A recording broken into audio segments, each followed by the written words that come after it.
buy a venue right across the street from the Battle Creek Sanitarium and call it La Vida Inn, and goes into direct competition against the Kellogg's. But he also goes into direct competition against the Kellogg's and boxes and markets a flake cereal. So the first cereal he sells is a flaked one. So before the Kellogg's get around to making their own big company version, they did have a smaller brand that they sold mostly to visitors to the sanitarium that would then go home and wanted to have the food that they had at the sanitarium for themselves again. But it wasn't like the mass production that would come. And that's what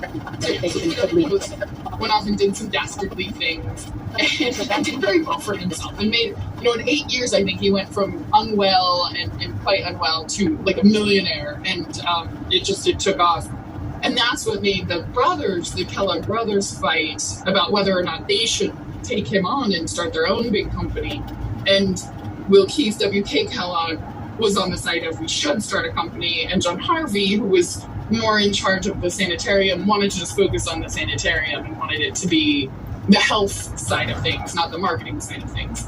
And eventually WK won, and they added the sugar to it, as we were talking about earlier, and he started a competitive company against the Post company, and that's really where it started, and it kind of went like that ever since.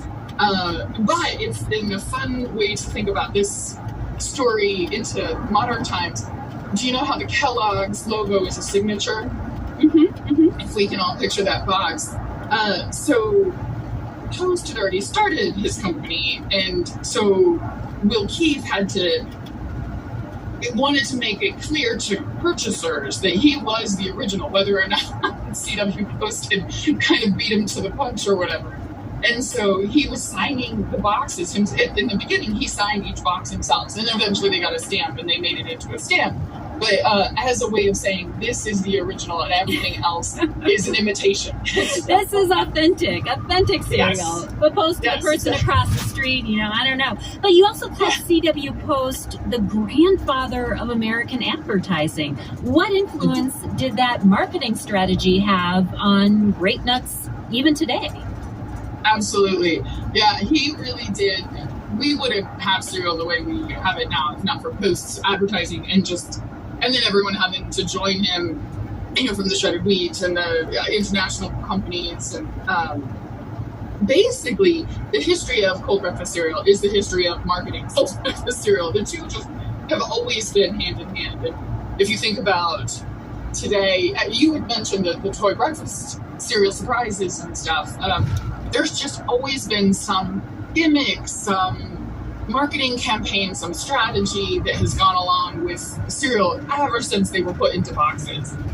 So you start with the very first trademarked figurine on a cereal, which is the Quaker Oats. So that happened in the 1860s, and ever since then, people were just so excited to put stuff on boxes. The idea, there didn't used to be boxes, of course. You would buy stuff in bulk from your local store.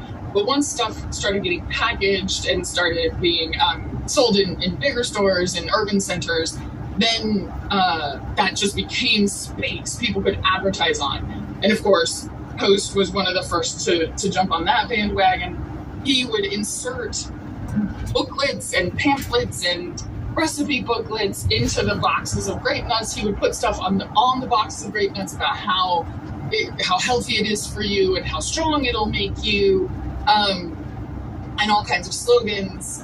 Then, as technology developed, after World War II in the 1950s, plastic machinery got much more sophisticated, so it was easier to make very cheap little figurines. So hence the toy surprises in boxes of cereal at that point. And the games and the puzzles and stuff on the boxes to keep kids entertained as you're sitting around the breakfast table. And then into very recent times, and something that surprised, I think, a lot of people, was during the COVID pandemic, the Post grape nuts, actually there was a run on Post grape nuts. They sold out in the grocery stores, and it was like toilet paper and what were the other things that were selling out? Lumber. Right. I think it surprised everybody, because who would have imagined that Grape Nuts was the one that everyone was going to go to? But there was something, the theory is that there was just something nostalgic about cereal really is an ultimate comfort food at the end of the day. And the COVID pandemic was driving a lot of people to want comfort food and want that comfort. And of course, we had a little bit more time in the day. We didn't have to grab something and just run out the door and go to work, because of course we were all working from Zoom. And so, or working from home for sure. And so, yes, so there was this huge run on Grape Nuts, and people couldn't find it in the stores, and there developed a robust black market trade in boxes of Grape Nuts, like secondary sites. And so, which is it's just the things you hear. And so eventually they were able to, the factories were able to get started up again, and they were able to boost production and outfit and everything. And so they met the need shortly thereafter. And then the Post website said, if you have a receipt from how much you spent on this box of cereal, we'll reimburse you. We'll give little prizes for folks and coupons and things as a thank you for being such loyal, good customers. CW Post would either be shaking their head vigorously, I'm not sure what direction, with the run as well as the aftermath. Casey Dolan here, author of the new book about the history of breakfast cereal. 800-642-1234 to join in. Liz in Lyons is here. Liz, what's your question? Hi, I was just wondering what you thought about, there's a new cereal that had come out, and it's called Maggot